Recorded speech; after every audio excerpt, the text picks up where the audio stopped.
নমস্কার। খনার বচন অনুষ্ঠান আমি জয়ন্ত শুরু করছি। সেই অনুষ্ঠান খনার বচন, একটার পর একটা বচন, বিস্ময়কর বচন, বিস্ময়কর কথা। আমরা সবাই যেন বাংলার মানুষ বিস্মিত হয়ে যাচ্ছি নতুন ভাবে। একটা মানুষ দিনের পর দিন এত ব্যস্ততার মধ্যেও টিভিতে এসে কথা বলছে, সাংঘাতিক। তবে ভয় নয়, এই সাংঘাতিক কিন্তু আমাদের নতুন প্রাণ শক্তিতে উজ্জীবিত করে। আমরা প্রাণবান হই, আমরা বেগবান হই। কত জানার আছে পৃথিবীতে, আমরা তো কিছুই জানি না, আমরা তো কিছুই বুঝি না। আমরা বৃথা তর্ক করে আমাদের জীবনের অর্ধেক সময়টা কিন্তু কাটিয়ে দিই। এই বৃথা তর্কের চেয়ে সেই সময়টা যদি অন্য ভালো কাজে মনোনিবেশ করতাম, তাহলে অনেক কিছু জানতে পারতাম। এরকম মনে হয় যখন খনার বচন অনুষ্ঠান আমরা দেখি, শুনি। খনামা কত সুন্দর করে কথা বলছেন, একটা নুড়ি থেকে নারায়ণ হয়ে যাওয়ার যে ব্যাখ্যা তিনি দিলেন, সত্যি আমরা চমকিত। কত ভাবে নিজেকে গড়তে হয়, শিখতে হয়, তবেই তো একটা কথা বলার অধিকার জন্মায়। নিজেকে বারবার তৈরি করতে হয়, ঘষে মেজে, তবেই তো লৌহ মানব হওয়া যায়। এই কথা বলছেন খরা, বারবার করে নতুন দিক, নতুন দিগন্ত দেখাচ্ছেন। হ্যাঁ, যারা নিতে পারছেন তারা কিন্তু নিজেকে পরিবর্তন করতে পারছেন, তারা কিন্তু অন্য জীবনে আসতে পারছেন যে আমি গ্রহণ করতে পারবো কি না।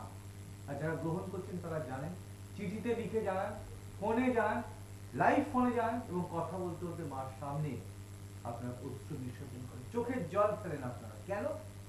মায়ের প্রতি কৃতজ্ঞতা। কি ছিল আর আজকে কি হলাম। মা কিন্তু উচ্ছ্বসিত হন না, উদ্বাহু তুলে দুবাহু তুলে উদ্বাহু হয়ে নৃত্য করেন না, আমি করেছি, আমি সব জানি। বরং তিনি তার সমস্ত কৃতিত্ব গুরুর চরণে, ঈশ্বরের চরণে নিবেদন করেন। এই তো আসল মানুষ।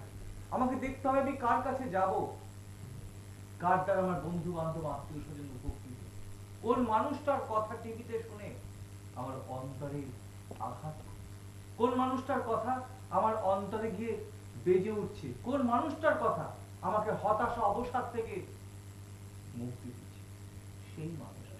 এটা চিনে নেওয়ার দায়িত্ব কিন্তু সম্পূর্ণ বন্ধু আপনার।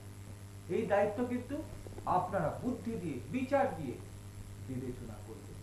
ভাগ্যের পথটা যে বক্র, নাম তার ভাগ্য চক্র। ভাগ্যের খেলা বড় নিষ্ঠুর, কেউ জিতে যায়, কেউ হেরে যায়। যতই স্বাধীন তুমি হও না, ভাগ্যের কাছে তুমি পরাধীন। তাই ভাগ্যের লড়াইতে কর্ম তো করবো, কর্মের সাথে তো ভাগ্য জুড়ে থাকে। তাই কর্ম আর ভাগ্যকে একসাথে জুড়ে জীবন যুদ্ধে আমি জয়ী হব, নিশ্চয়ই আমরা জয়ী হব।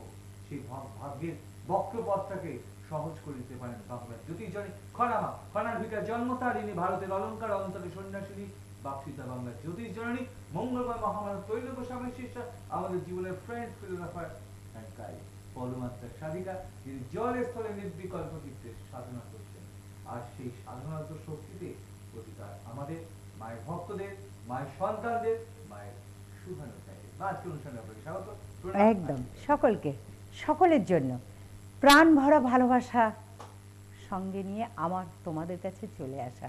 উদ্দেশ্য একটাই, জেনে রাখো সবাই, সবাই মিলে আমরা খুশিতে থাকতে চাই, ভালো থাকতে চাই। আর এই ভালো থাকার জন্য আমাদের পঞ্জিকা হাতে রাখতে চাই। তার কারণ পঞ্জিকার মধ্যেই আমরা তিথি পাই, সেই কোন তিথিতে কোন কাজ করতে হবে। আমি তোমাদেরকে আগেও বলেছি, তোমরা জেনেছো যে আমার খাওয়া, বিশ্রাম নেওয়া, ঘুমানো সব কিছু নির্ভর করে পঞ্জিকার ওপর। তিথি দেখে কোন সময় কোন তিথিতে কি কাজ করতে হবে। কি করে কাজগুলো করি তোমরা বলো মা, কি করে তোমার দ্বারায় অসম্ভবকে সম্ভব করা সম্ভব হয়? সেটা হচ্ছে তিথি আমাকে সাহায্য করে। কোন নক্ষত্রের সঙ্গে কোন তিথি মিললে সেই তিথিতে কি কি কাজ করলে ভীষণভাবে মানব কল্যাণ হবে, মানুষের আশা পূর্ণ হবে, ইচ্ছা পূর্ণ হবে, মনোবাসনা পূর্ণ হবে, কার্যসিদ্ধি হবে, সেইটা আগে দেখতে জানতে হবে। সেইটা দেখে সেইভাবে কাজ যদি করতে পারি তবেই না শিখতে পারবো। সেই শেখার জন্য পড়তে হয়, জানতে হয়।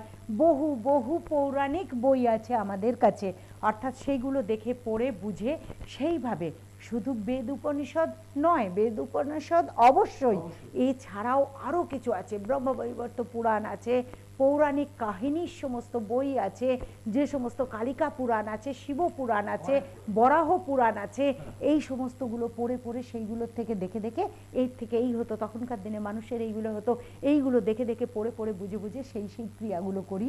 সেই ক্রিয়ার কিছু কিছু ক্রিয়া তোমাদের সামনে ধরি, অর্থাৎ লিখে নিয়ে আসি ডায়েরিতে, যে এটা নোট করে, তো এটা তো সবাই করলেই হবে, যে কেউ করলেই হবে, শুধুমাত্র তার জন্য দীক্ষা নিতে হবে। দীক্ষা নেওয়া থাকলে মানুষ যদি নিজের গৃহে বসে এই টোটকাটা করে, এই ক্রিয়াটা করে, এখন নাম হয়েছে টোটকা, আসল কথা হলো যে এই ক্রিয়াটা, এই পথ অবলম্বন করে, এই ক্রিয়ার পথ অবলম্বন করে, যদি এই ক্রিয়াটি করতে পারে তাহলে তো মানুষ সার্থক হতে পারবে। তাহলে তো এই উপায় আছে যে মানুষ ঘরে বসে এই কাজ করতে পারবে। তাহলে আমার যখন এই সুযোগ আছে, দিই না কেন, তাদের ঘরে পৌঁছে দিই না কেন, অসুবিধে কোথায়? তাহলে সেই তাদের ঘরে ঘরে সেই তিথি অনুযায়ী কাজ পৌঁছে দেয়া, যে তোমরা এইভাবে করো। তোমরা আমার অনুষ্ঠান দেখছো, দীর্ঘ বছর ধরে দেখছো, সমস্ত বছর সমস্ত মাস ধরে দেখছো। আমি যখন রাশিফল বলি তোমরা বলো মা রাশিফল বলেছো, সুন্দর সুন্দরভাবে রাশিফল শুনে নিয়েছি, আর তোমার রাশিফল প্রতি বছরই সুন্দরভাবে মিলে যায়। এই যে মিলে যায় তারও কারণ আছে, সেই গণনা তার কারণ। আর এই যে আমি যেগুলো ক্রিয়াগুলো করি, তোমরা যখন ফোন করে বলো, কাছে এসে বলো মাগো তোমার বলে দেয়া ক্রিয়াগুলো করে আমার মেয়ে ভালো আছে, আমি ভালো আছি, আমার মেয়ের এখন শ্বশুরবাড়ির দিক ভালো আছে, আমার ছেলের চাকরি হয়েছে, এই যে কাজগুলো হয়, সব সময় কাছে আসতে হবে, সব কিছু ধারণ করতে হবে, তার কোনো মানে নেই। ধারণ হলো এইটাই যে কান দিয়ে শুনলে কর্ণের মধ্য দিয়ে মরণে পশিল, এবং সেইখান থেকে তোমরা উদ্ঘাটন করলে, অর্থাৎ যে যে ক্রিয়া বললাম সেই ক্রিয়াগুলো করলে এইভাবে তো ধারণ হতে পারে। আর সেই কারণে আমি সেই বৈশাখ মাসের থেকে প্রথম দিন থেকে কিভাবে কি করতে হবে, কি করতে হবে অক্ষয় তৃতীয়ায়, কি করতে হবে পরপর পরপর বুদ্ধ পূর্ণিমায়, কি করতে হবে গন্ধেশ্বরী পুজো কীভাবে, এইভাবে সারাটি বছর ধরে তোমাদের সাথে আছি, এবং সমস্ত মাস ধরে সেই মাস অনুযায়ী, ডেট অনুযায়ী, মাস অনুযায়ী তোমাদেরকে, তিথি অনুযায়ী তোমাদেরকে বলে দিই, এবং তোমরা সেই কাজ করো। এইবার করতে করতে আমরা এসে গেছি মাঘ মাসে, পৌঁছে গেছি রটন্তী কালী পুজোর জায়গায়। এই রটন্তী চতুর্দশী এবং রটন্তী কালী পুজো, রটন্তী চতুর্দশী ভীষণ জাগ্রত একটি তিথি। এই যে তিথির কথা এতক্ষণ বলছিলাম, এই তিথি, এই চতুর্দশী তিথিটি প্রচণ্ড জাগ্রত একটি তিথি, মিস করো না যেন, আগের থেকে বলে দিলাম তোমাদেরকে। এই তিথিটাকে সকলে ধরার চেষ্টা করো। তারপরের দিনেই আছে রটন্তী চতুর্দশী, তারপরের দিনই পাচ্ছি আমরা রটন্তী অমাবস্যা।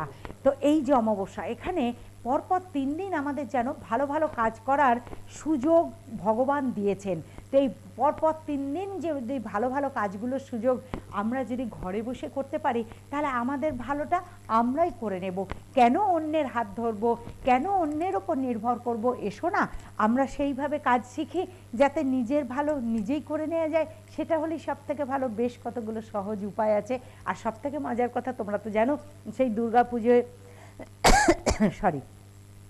সেই দুর্গাপুজোয় বলেছি, তার আগে বলেছি মহালয়া তিথিতে, সেই দুর্গাপুজোর নবরাত্রিতে বলেছি, যে যে ক্রিয়াগুলো করতে হয়, নিয়মগুলো বলেছি, তোমরা সেই মতন কাজ করছো এবং ফল পাচ্ছ। সেগুলো সবকটাই, কোনোটাই বলি না আমার কাছ থেকে এসে নিয়ে যাবে এমন কথা বলি না, সেগুলো সবকটাই কিন্তু হয় কিভাবে, যে দশকর্মা ভাণ্ডার থেকে কিনতে পাওয়া যায়, বা প্রতিবেশীদের থেকে, তুমি যে পরিবেশে থাকো সেই পরিবেশের থেকে তুমি জোগাড় করে নিতে পারবে, সেখান থেকে জোগাড় করে তুমি এই ক্রিয়াগুলো করতে পারবে। আজকেও আমি তোমাদেরকে সেইগুলোই বলে দেবো। আগামী অর্থাৎ ফেব্রুয়ারি মাসের 6 তারিখ, 7 তারিখ, 8 তারিখ পরপর 3 দিন তোমরা এই ক্রিয়াগুলো করবে। আমি তো তোমাদের জন্য করছি, তোমরা যারা আমার ওপর দায়িত্ব দিয়েছো, তোমরা ভাবছো এই রে মা শিখিয়ে বুঝিয়ে দিচ্ছেন, তাহলে কি মা আমাদের কাজটা করবেন না? না গো না, আমি তো তোমাদের কাজটা করব। যারা আমার কাছে দায়িত্ব দিয়েছো, দায়িত্ব দেবে, তাদের কাজ আমি অবশ্যই করব। কিন্তু মা তো একটা কতজনের কাজ করবে? যারা আছো দূর দূরান্তরে নিজেদের ঘরে, আমায় তো তাদের কথা ভাবতে হয়। সেই তাদের কথা ভেবে আমি কিছু নিয়ম বলে দিচ্ছি। সেই নিয়ম অনুসারে তোমরা যদি ক্রিয়াগুলো করতে পারো, তাহলে ফেব্রুয়ারি মাসের 6 তারিখ, ফেব্রুয়ারি মাসের 7 তারিখ, ফেব্রুয়ারি মাসের 8 তারিখ, শনি, রবি, সোম, এই 3 দিন ধরে কাজ করবে। এই 3 দিন কাজের মধ্যে আমরা যেমন শনিবার পাচ্ছি রটন্তী চতুর্দশী, আর অমাবস্যা পাচ্ছি রবিবার দিন, আবার ওই দিনই আমরা পাচ্ছি শ্রী শ্রী বগলা দেবীর আবির্ভাব দিবস। এটা একটা সাংঘাতিক জিনিস। বগলা দেবী, শ্রী শ্রী বগলা মাতা আমাদের কি করেছেন? আবির্ভাব, হয়েছেন তার এই আবির্ভাব, বগলা দেবীর আবির্ভাব দিবস, অর্থাৎ তপস্যা করে করে সাধক সাধিকারা যে তিথিতে তাদেরকে পান সেই আবির্ভাব তিথি হয় সেইটিকে। সেই আবির্ভাব তিথিকে আমরা যদি মান্য করে চলি তাহলে কিন্তু আমাদের অনেক মঙ্গল হবে। কারণ সমস্ত দেশবাসী আমরা শত্রুর গ্রাসে আছি, সমস্ত দেশবাসী, শুধু তুমি তুমি তুমি তুমি আমি আমি আমি আমি বলে না, আমরা সমস্ত দেশবাসী একটা শত্রুর গ্রাসে আছি। তো সেই শত্রুর গ্রাস থেকে আমাদের দেশকে রক্ষা করতে হবে, আমাদের পাড়াকে রক্ষা করতে হবে, আমাদের গ্রামকে রক্ষা করতে হবে, আমাদের প্রতিবেশীকে রক্ষা করতে হবে, আমাদের গৃহবাসীকে রক্ষা করতে হবে, সবাইকেই রক্ষা করতে হবে। সেই রক্ষা করার যদি এক একটি তিথি পাই, ছাড়ি কেন? আমি তো করছি সকলের জন্য পুজো, আমি তো করব সকলের জন্য ভালো রাখা, শত্রু যাতে নাশ হয়। তোমরা তোমাদের নিজেদের গৃহের লোক, আপনজন, নিজের জন্য এই ক্রিয়াগুলো করো না কেন? তাতে তোমরা অনেকটা ভালো থাকতে পারবে। আমি তাই নিয়মগুলো বলে দিচ্ছি, সেই নিয়ম অনুসারে তোমরা কাজ করবে, তাতে তোমরা অনেকটাই ভালো থাকবে। মন্ত্র বলে দেবো, নিয়ম বলে দেবো, তোমরা কাজ করতে থাকো। কবে কবে করবে বলে দিলাম। এদিকে 22শে মাঘ মাসের 22 তারিখ, 22, 23, 24। এদিকে ইংরাজির হচ্ছে 6, 7, 8, 3 দিন, শনি রবি সোম, 3 দিন। কী কাজ করবে, কীভাবে করবে, বাধা নিয়ম কিভাবে তোমাদের কাটাতে হবে সেগুলো বলে দিচ্ছি। প্রথমে বলি যে পান নেবে 1টি, ধান নেবে 28টি, সাদা তিল নেবে 28টি, ডালিম গাছের ডাল নেবে 3টি, চাপা ফুলের কুঁড়ি নেবে 3টি, রক্তকরবী ফুল নেবে 7টি রক্তকরবী ফুল তার সঙ্গে নেবে, এবং নারকেল গাছের ফুল নেবে 28টি, তৎসহ নারকেল গাছের ফুল 28টি নিয়ে নেবে। এবং এইগুলিকে একত্রিত করে তোমরা সবকটাকে জোগাড় করলে, একত্রিত করে তোমরা তোমাদের একটি পাত্রের মধ্যে রাখবে, তম্র পাত্রের মধ্যে। যদি তামার কোনো কৌটো থাকে ভীষণ ভালো, যদি না হয় তাহলে তম্র পাত্রের মধ্যে এগুলিকে একত্রিত করে রাখবে।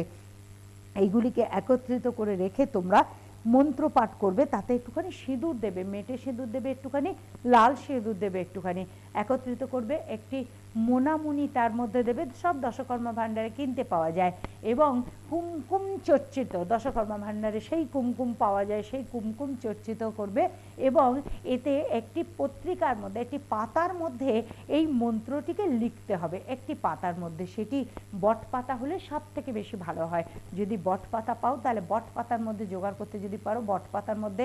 আর যদি বট পাতা না হয় তাহলে বিল্লপত্র হবে, কিন্তু বিল্লপত্র হলে অনেকগুলো পাতার মিলিয়ে তোমাদের এইগুলো লিখতে হবে। ধরা যাক বিল্লপত্রতে লিখলে মন্ত্রটি লিখবে ওং, একটি লিখলে ওং, খাগের কলম দিয়ে লাল কালি দিয়ে ওং লিখলে একটি বিল্লপত্রে। আরেকটি বিল্লপত্রতে লিখলে, বিল্লপত্র 3টে পাতা মিলিয়ে একটি বলা হয়, তার একটি পাতা লিখবে, 2টি পাতা থাকবে, ছিঁড়ে দেবে না যেন। বিল্লপত্র পূর্ণ হয় 3 পাতা মিলিয়ে, 3টি পাতা মিলিয়ে। আরেকটিতে লিখলে শ্রিং, আরেকটিতে লিখলে ওং, আরেকটিতে লিখলে রিং, আরেকটিতে লিখলে স্লিং, তারপরেরটিতে ক্লিং, শ্রিং, ক্লিং, তারপরে বগলা দেবী স্বাহা। এই মন্ত্রটি লিখলে, এই মন্ত্রটি সুন্দরভাবে খাগের কলম দিয়ে সুন্দরভাবে এক একটি পাতা, যতগুলো বিল্লপত্র লাগবে জোগাড় করে সেই বিল্লপত্র মধ্যে লিখলে। সেই বিল্লপত্রগুলিকে আর একটি লাল পুটুলি তৈরি করলে। আর একটি এবার পদ্ম ফুল নিলে, সেই পদ্ম ফুল নিয়ে ওই যে বললাম সিঁদুর আর মেটে সিঁদুর গুলতে হবে, সেইগুলিকে পদ্ম ফুলের যতগুলো পাপড়ি আছে তার মধ্যে একটি করে মেটে সিঁদুর তেল দিয়ে গুলে নেবে। নিয়ে তার মধ্যে সাদা তিল দেবে একটুখানি, দিয়ে একত্রিত করে কামিনী চাল ছড়িয়ে দেবে। দিয়ে পদ্ম ফুলের পাপড়ির মধ্যে যতগুলো পাপড়ি রয়েছে সেই পাপড়ির মধ্যে একটি করে বিন্দু দেবে, তোমার নিজের নাম, গোত্র, মনোবাসনা। এক একটি মনোবাসনা, এক একটি পদ্ম ফুলে না, একটি মনোবাসনা নিয়ে করবে। ধরো চাকরি, তাহলে চাকরির জন্য বললে, বিবাহের জন্য বললে, শত্রু বিনাশের জন্য বললে, একটি বলবে। এই একই মন্ত্র বললে, একটি পদ্ম ফুলের মধ্যে যতগুলো পাপড়ি আছে একটি করে বিন্দু দিলে, নিজের নাম, গোত্র, নিজের মনোবাসনাটি বললে। এইভাবে বলতে বলতে একত্রিত করলে, করে সেই পদ্ম ফুলটিকে একটি হলুদ চেলির মধ্যে বাঁধলে। তাহলে তোমার কি দাঁড়ালো, একটি তম্রপাত্রের মধ্যে সব জিনিসগুলোকে রাখলে, একটি লাল চেলির মধ্যে, লাল কাপড়ের মধ্যে বিল্লপত্রে লেখা মন্ত্র সেগুলিকে রাখলে, একটি পদ্মফুল, হলুদ চেলির মধ্যে রাখলে, সেইগুলিকে একত্রিত করে নিয়ে তুমি এই মন্ত্রটিকে 108 বার পাঠ করলে, যে মন্ত্রটি বললাম 108 বার পাঠ করলে। পাঠ করার পর ওই সবগুলি একসঙ্গে করে শনিবার দিন চতুর্দশীতে শুরু করলে, রটন্তী চতুর্দশী, মৌনী অমাবস্যা, তাহলে রটন্তী চতুর্দশীতে শুরু করলে মৌনী অমাবস্যাতে চলতে থাকলো, তার পরের দিনও মৌনী অমাবস্যার একেবারে শেষ প্রান্তে এসেও চলতে থাকলো। এই চলতে চলতে চলতে চলতে তোমার 3 দিন পূর্ণ হলো। যে 3 দিন পূর্ণ হলো, এই 3 দিন তুমি নিরামিষ আহার করবে, এই 3 দিন তুমি কালো পোশাক পরবে না, এই 3 দিন তুমি সংযমী জীবনযাপন করবে। এই 3 দিন এমনি করে যদি এই ক্রিয়াটি তোমরা সম্পূর্ণ করতে পারো, মনোবাসনা পূর্ণ হবে। ধরা যাক কারো সন্তান হচ্ছে না, সে সন্তানের জন্য করবে, কারো সন্তান বা অবাধ্য সে কারণে করবে, কারো সন্তানের বিদ্যার প্রয়োজন সে কারণে করবে, কারো শত্রুর দ্বারা জর্জরিত সে সেই কারণে করবে, কারোর গৃহের প্রয়োজন, একটি বাসস্থান দরকার। আমাদের সবারই অধিকার আছে এই পৃথিবীর বুকে একটি নিজস্ব বাসস্থান হবে, এই অধিকার আমাদের সকল জাতক জাতিকার রয়েছে। তো সেই অধিকারের জন্য একটুখানি কপাল ফেরাতে হয়, যদি কারো ভাগ্যে না থাকে ভাগ্যের জোর করে নিতে হয়। সেইটির জন্য বগলা দেবীকে ডাকবে, রটন্তী কালী মা কালীকে ডাকবে, মৌনী অমাবস্যা, এই অমাবস্যা তিথিতেই কাজ করবে, তাহলে দেখবে ভীষণ ভীষণভাবে ভালো হবে। তো এমনি করে কাজ করতে থাকবে, কাজ করতে থাকবে। আর কাজ করার পর 3 দিন হয়ে যাওয়ার পর সমস্ত জিনিসগুলিকে নিয়ে, তোমার গৃহে যদি এমন মাটি থাকে যে মাটির নিচে পুঁতে দিতে পারবে, তাহলে বহুত ভালো হবে। সবগুলিকে একসঙ্গে একত্রিত করে মাটির নিচে পুঁতে দেবে, ব্যাস, তাতে করে গৃহেরও শুভ হবে, মঙ্গল হবে, গৃহের বাস্তু দোষ কাটাবে। তোমরা যখন আসো আমার কাছে, আমি বলি না মাটি নিয়ে আসবে, বাস্তুর দোষ দেখে নিই, এবং সেই দেখার জন্য কোনো খরচা লাগে না, যদি বাস্তুতে কোনো দোষ পাই সেটা কাটানোর জন্য খরচা লাগে, তো সেইভাবে করি। তো সেটিতেও তোমাদের বাস্তু দোষ কাটবে, কারণ বাস্তু দেবতাকে খুব মান্য করতে হয়, সেই কারণে বাস্তুতে সেগুলিকে পুঁতে দিলে তাতে বাস্তু দেবতাও প্রীত হবেন তোমাদের ওপর। আর যদি বাস্তুতে সেরকম পরিবেশ না থাকে, মাটি না থাকে, তাহলে কোনো জলাশয়, যে জলাশয়টি মানে স্থির নয়, অর্থাৎ গঙ্গা যাতে ঢেউ আছে, যে প্রাণবন্ত, যে হ্যাঁ স্রোতস্বিনী, যে চঞ্চল, সেইভাবে দিলে তবে তোমার ভাগ্যের পরিবর্তন হবে। ঢেউয়ের সাথে সাথে তোমার ভাগ্যের পরিবর্তন চলছে।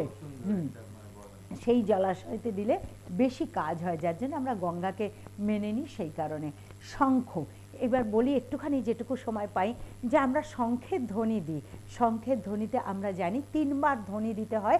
যখনই আমরা সকাল বা সন্ধ্যাবেলায় শঙ্খ বাজাই, 3 বার ধ্বনি দিতে হয়। এই 3 বার শঙ্খ বাজাতে হয়, তার কারণ হচ্ছে একটি শঙ্খ স্বর্গের দেবদেবীদের কাছে গিয়ে শঙ্খের ধ্বনি পৌঁছাবে, একটি মর্তের সমস্ত দেবদেবী যারা রয়েছেন এবং যারা বরণীয় রয়েছেন তাদের কর্ণে গিয়ে পৌঁছাবে, মর্তের মঙ্গল হবে। আর একটি পাতালে যে সমস্ত পাতাল দেবীরা রয়েছেন, যে সমস্ত বাস্তু দেবতা রয়েছেন, তাদের কর্ণে যাবে, তারা প্রীত হবেন যে তাদের স্মরণ করে আমরা শঙ্খধ্বনি দিচ্ছি। সেই জন্য শঙ্খে, অনেকে বলেছিল আমাকে, কেউ মনে পড়ে গেল, তাই বললাম শঙ্খের 3টে ধ্বনি কেন হয়, তাই তোমাদেরকে এটিও মনে পড়ে গেল বলে দিলাম। এই কারণে 3 বার করে শঙ্খ বাজাতে হয়। এই 3 দিন তোমরা যে ক্রিয়া করবে, ক্রিয়াটি করার পর শঙ্খের ধ্বনি দেবে 3 বার করে। যে কোনো কাজ করার পরে শঙ্খের ধ্বনি দেওয়া দরকার। মায়ের সেই আনন্দ ধ্বনিও আমাদের মনের মধ্যে রহিত অনুরণিত হলো বারবার, প্রত্যেকটা কথাই বললেন খানমা সুন্দর করে। এখন বন্ধু চলুন টিভির পর্দা দেখি মায়ের সেই বিপুল কর্মকাণ্ডে সুন্দর কিছু পরিচিত। আরো কিছু কথা লেখা আছে, বলে দেবো এখন তোমাদের কাছে। প্রতিটি শিশুকে খাওয়াতে পোলিও নাহি ভুলিও, গাছ বসাও শ্বাস বাঁচাও, অতি সাবধানে রাস্তা চলো, রাস্তার থেকে সরে এসে ফোনে কথা বলো, গাড়ি চালাতে চালাতে ফোনে কথা বলাতে আসতে পারে বিপদ, এমনটি করবে না, করো শপথ। নারী হলো মায়ের জাত, শ্রদ্ধায় করো প্রণিপাত। শিশুদের করোনা পরিহার, তাদের সুযোগ দাও মানুষ হবার। মেলোমেশো বন্ধুর সাথে, র্যাগিং রাজনীতি নয় তার সাথে। কন্যা ও সন্তান পাঠিয়েছেন ভগবান, তাকে যেন ছোঁয় না ভ্রূণ হত্যার শয়তান। স্ত্রী হলো গৃহলক্ষ্মী, দাও ভালোবেসে মন, পণের জন্য তাকে করোনা প্রেরণ। মা বাবা ভগবান, মনে রেখো সকল সন্তান। এই কথাগুলি যদি মেনে চলো, একে অপরের উপকার করতে পারবে, তোমরা সকলে ভালো থাকতে পারবে। তোমরা সকলে অনেক অনেক অনেক ভালো থাকো।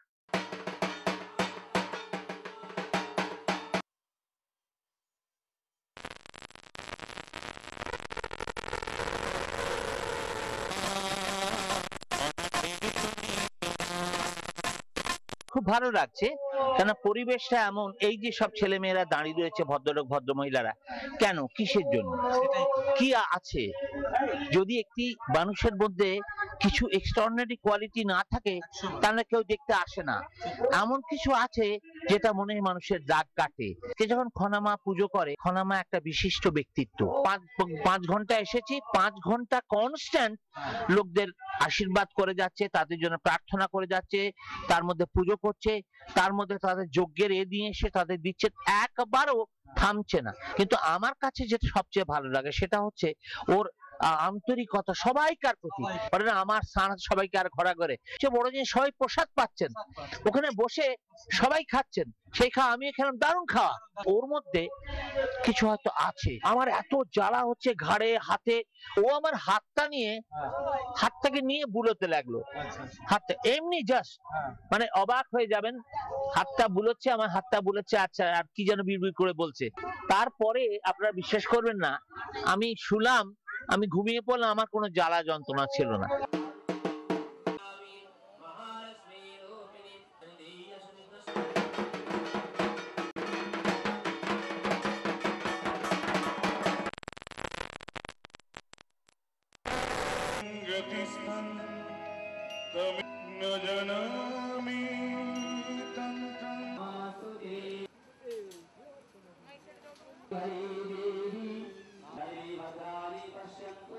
আর এখানে এই নবদ্বীপ দর্শন যে আশ্রম তৈরি হয়েছে, এখানে তো এর আগেও এসেছি। এখানে যে নিষ্ঠার সঙ্গে যেভাবে ভক্তি ভরে সমস্ত মানুষের মঙ্গল কামনায় যজ্ঞ করা হয়, শিব মৃত্যুঞ্জয়, সেটা দেখাটাই একটা ভারী সুন্দর। সর্বমঙ্গল কামনার্থে তিনি নেমে যান পাশেই এই আশ্রম সঙ্গে একদম লেগে থাকা যে সংলগ্ন পুকুরটিতে। উনি দেখলাম অবলীলাক্রমে নেমে গেলেন, নেমে গিয়ে একটা নেমে শুয়ে পড়লেন এবং সেইভাবে রইলেন দীর্ঘ সময়। সমস্ত শরীরটা অচঞ্চল, শুধু তার জপের মালাটি আঙুলে তিনি জপ করে চলেছেন, ডান হাতে আর বাঁ হাতে সেই যে গুণী আমরা কত জপ করা হলো, সেই দুটো হাতের আঙুলগুলো খালি সঞ্চলমান, আর পুরো দেহটা স্থির। হালকা বাতাস বইছে, জলে একটা কম্পন, সেই বাতাসে জলের কম্পনের সঙ্গে তার ওই ভাসমান শরীরটা কখনো একটু এদিকে সরছে, কখনো একটু ওদিকে সরছে, এছাড়া আর কোনো তার মধ্যে আর কোনো কী বলবো, মানে কোনো চালিকা শক্তি নেই সেখানে। যা হচ্ছে সেটা তার অন্তরে হচ্ছে, এবং হয়তো বা সেটা দেখতে দেখতে যারা সেটা প্রত্যক্ষ করছেন তাদেরও অন্তরে একটা অদ্ভুত, আমি এটাকে অলৌকিক বলবো কিনা জানি না, কিন্তু একটা ভক্তিনম্র প্রতিক্রিয়া নিশ্চয়ই হচ্ছে। কিন্তু আমাদেরই জন্যে মা তার যথাবিহিত যে সাধনার বিভিন্ন মার্গ, তার একটি অন্তত আজকে এখানে তিনি পালন করলেন। তো সেই আশীর্বাদ পাওয়ার অভিলাষেই বলতে পারেন, বাড়তি একটু আশীর্বাদ বিশেষ একটা দিনে খনামার কাছ থেকে পাওয়ার অভিলাষেই আজকে ওই অর্থে কিছু কাজ মুলতুবি রেখে চলে আসে। মাসি সবাইকে ভালোবাসা দিয়ে চিরদিনের জন্য আমাদের স্মৃতিপটে অক্ষয় অমর হয়ে রইল আর চিরদিনই থাকবে। ফোন নাম্বার 25312929, 9870704229 এবং 9870584229। জন্ম ছক বা সময় নেই, নিরাশ হবার কোনো কারণ নেই। মা বলেন যাদের নেই কোষ্ঠী, আর যারা বাস্তু সমস্যা ভুগছেন তারা অবশ্যই যোগাযোগ করতে পারেন আমার সঙ্গে। আর আমি বলবো, আমরা ছিলাম, আমরা আছি, আমরা থাকবো। হ্যাঁ বন্ধু, যতদিন বাংলার জ্যোতিষজননী পরমাত্মার সাধিকা করামাতে সঠিক আছে। ব্যাস, মনের কথা বলে যেতেই হবে এখন চলে। ইচ্ছা করে না যেতে চলে, তবু কথা দিলাম আবার আসবো চলে ঠিক সময় হলে, এবং সকল কথা উজাড় করে দেব বলে। বহু আশা নিয়ে আমি এলাম এই পৃথিবীতে। মানুষের মাঝে ভগবান আছে, সেটি খুঁজে নিতে। তোমাদের সকলের চৈতন্য হোক, তোমাদের সকলের মঙ্গল হোক, মঙ্গলময় ঈশ্বর সদাই তোমাদের সঙ্গে থাকুন। তোমরা সকলে অনেক ভালো থাকো, অনেক ভালো থাকো, অনেক ভালো থাকো।